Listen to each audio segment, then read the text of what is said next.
guys, welcome to Dial It Up. So I did mention in our last episode that there were a few things that came up in the pack in the new rule book that I wanted to go over for Dial It Up for you. And for this episode, there are some new rules considering bystanders that I want to go over for you. Now, it won't be a full me talking to you guys through the camera. I'm actually going to flip us over, go down to a map, show you visually on the map for bystanders, because I think that'll help you help better show what I'm talking about. I'm personally a visual learner, so I prefer having that hands-on look. But for you guys, this episode we're going to be talking about the new key phrase generate, max, and autonomous, as well as some tricky things when it comes to starting areas for bystanders. Alrighty, so here we are down at the map, and we're going to take a quick look at some newer rulings in regards to bystanders. Now, as you guys can tell, I have my good friends Carnage and Groot here to help us out as they both generate bystanders. So I think the first thing we're going to go over is the new key phrase generate. Now, this is covered in the rule book, and whenever it says generate, that is a key phrase meaning to create a bystander from off the map and to place it adjacent to whoever's generating them. So anywhere adjacent. Now, they may also have rules themselves, like Carnage, that says to generate them in a different sense. Now, Carnage, when he does his colossal retaliation, after it's resolved, he gets to generate his symbiote, but his gets to be generated adjacent to anybody that he targeted. So that one doesn't necessarily have to be adjacent to him. That one would be adjacent to somebody that he targeted. But he does also have an ability that allows him to bring these in at the very beginning of the game. They actually start on your force. You get to pay 10 points for them, and then those would start in your starting area. Now, in regards to Groot's Walking Woods, they are generated at the beginning of the game. The thing with that, because they're not part of your starting force, these Walking Woods can be generated actually outside of your starting area. They don't actually have to be generated inside the starting area because they're not part of your starting force. They're generated at the beginning of the game. But they do have to stay adjacent to Groot because he generated them. So anytime you see that key phrase generate, that just means place the bystander adjacent to the person that brought them in. Now, speaking of starting areas and Groot, the other thing that Groot does do, now this is a very situational because of how Groot functions, not necessarily a general rule for characters that generate bystanders, is that at the beginning of the game, you actually generate a Leslie Evans and place it in your opponent's starting area. So one of the things that is interesting to note here that I'm going to mention with generating bystanders is that this is specified that it has to be in your opponent's starting area. It's not like the Walking Woods where you can place them outside the starting area. It doesn't matter how big your starting area is. These have to be placed in your opponent's starting area. Now, when an effect in the game refers to starting area, it actually is referring to these purple squares, very specifically the printed purple squares on the map.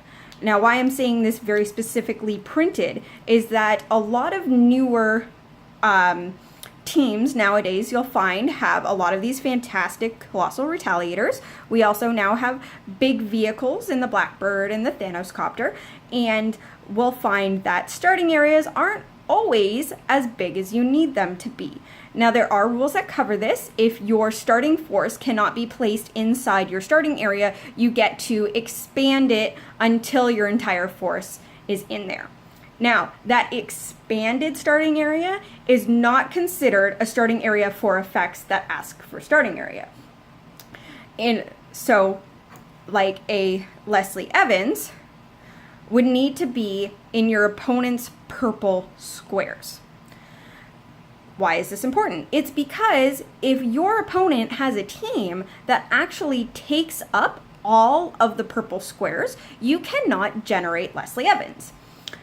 And if you can't generate Leslie Evans, then you actually can't generate Walking Woods either, because the only way to get your starting Walking Woods, the ones that are generated at the beginning of the game, is to give your opponent Leslie Evans. So it's one of those tricky corner cases that is very specific to Groot and how Groot functions, but it is also worth mentioning because these are showing up more and more in the competitive scene and probably also in the casual scene. So the next new function of Bystanders that I want to touch on is Max. So we're going to look at Poison Ivy's card here. This is Uncommon Poison Ivy from the Batman animated series. And you'll notice that her attack power here will generate pheromone mushrooms. And then after it says may generate, so these are going to be placed adjacent to her. Actually, sorry, these are not placed adjacent to her. This actually has a clause, if you notice down here, that these are generated in one unoccupied square that had a smoke marker. So this has a clause as to where you're going to generate it. If it had just said generate, then they would need to be adjacent to Poison Ivy. But because it tells you where to generate them, then that's where you're going to place them. But what we want to focus on here is this Max here, Max 3. So at any point in time, Poison Ivy, this particular Poison Ivy, is only allowed to have 3 of her pheromone mushrooms. So at a time, this makes 1 at a time. So her free action allows her to place 1 pheromone mushroom at a time. So if you already have 3 on the board, she would not be allowed to generate another one until one of those are either removed through her free action or KO'd by an opposing character. So that's what this max means. Now, this also, much like many other effects, especially in regards to Bystanders, this will only refer to this particular Poison Ivy. And what I mean by that is that if you happen to have 3 copies of her, 2 copies of her, multiples of this Poison Ivy, each of them will have a max. So Poison Ivy 1 can have 3 mushrooms. Poison Ivy 2 can have 3 mushrooms. Poison Ivy 3 can have 3 mushrooms. Now you'd have to keep track of that and make sure that you're only generating them from very specific ones, especially when it comes to a max number. But anytime that there is a max, tells you how many are allowed to be on the board, but how many are allowed to be on the board for that specific character. So this is a newer thing that is now in the rulebook for you to find, and that is your max number for generating Bystanders. It has shown up in earlier sets. It's actually been in the game for a while with a max number, but it wasn't consistent for bystander generation and it wasn't explained in the rulebooks, but now it is. The final thing that we want to mention for new rules in regards to bystanders is this lovely new attack symbol here. So this is the autonomous attack symbol. It is just like a regular fist, but it's facing the other direction and it has a nice thick line there. So what we're going to do, we're going to go over to the brand new pack. This was added in the Batman animated series starter. And let's see if I can get that in. Okay, so we have it up here, autonomous. Now autonomous means this character's costed actions don't count towards your action total. So this is a phrase that anybody that is used to playing characters that generate bystanders may be familiar with. This was something that you would find on, say, a Devil Dino, or I do believe the Ant-Man that made ant swarms. They didn't count towards your action. I may be wrong on that one. It's been a while since that guy. But it was still a phrase that we saw very often, but now we no longer need that to be a trait on the actual bystander. Oh gosh, come on camera. Come on camera. There we go. We don't have to, it doesn't have to be a trait here anymore. Normally we would put it here, there would be a trait, and that would say this character's actions don't count towards your total. So it helps clear up cards, gives us more space, allows us to do other things with these bystanders here. So now all we have to do is add in this symbol, and then we can have other traits like this particular, the pheromone mushrooms, can't be chosen for mastermind.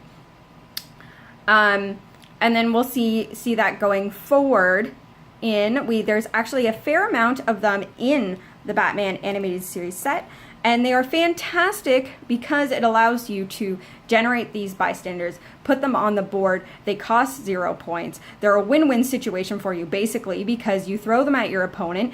Your opponent doesn't get any points for killing them, but they also have to deal with it, and then you can basically swarm with these things and not have to worry about them taking away actions from your main force. The Maxi Zeus stone harpies are particularly fantastic for this, as they are little beat sticks in themselves. Now that was our new rules for bystanders. And we are going to swing this camera around. So that was all the new information that we need to know about bystanders going forward. You get to see a lot of this in the new Batman animated series set, as there are a lot of those rules in place for that set going forward, as this is the set where this newest version of the rules can be found. You can find the brand new rulebook and pack in the Batman animated series starter set. It also comes with 4 fantastic maps, so I do suggest trying to pick that up if you can. But if you guys do have any questions about what I talked about today, just let me know in the comments down below, and we'll see you guys next time for another episode of Dial It Up.